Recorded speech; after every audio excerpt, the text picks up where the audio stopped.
பழைய ரெக்கார்டை எடுத்து பாருங்கடா. காசிமேடு ஆதினா யாருன்னு தெரியும், காலான்னா யாருன்னு அப்பப்ப காமிச்சுனே இருக்கணும் போல இவங்களுக்கு.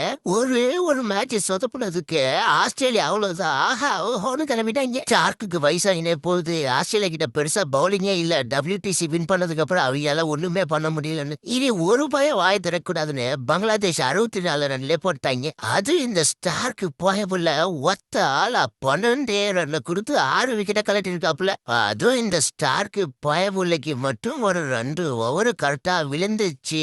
அவ்வளவுதான்டா யாப்பா. கமின்ஸ் அவளோட பங்குக்கு 3 விக்கெட்ட கலட்டி இருக்காப்புல. ஏப்பா இந்த ஆஸ்திரேலியாவை மட்டும் அண்டர் எஸ்டிமேட்டே பண்ண முடியாதுடா சாமி.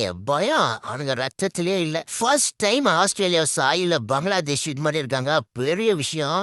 ஆனா அதுக்காக ஆஸ்திரேலியா காலின்னு அண்டர் எஸ்டிமேட் மட்டும் அவனுங்கள பண்ணிடாதீங்க. இந்த வீடியோவை பார்த்ததும் டேய் நீ இன்னும் உயிரோட தான் இருக்கியா நினைப்பீங்கன்னு எனக்கு தெரியும். ஆமா நான் உயிரோட தான் இருக்கேன். நெக்ஸ்ட் மீட் பண்ணுவோம்.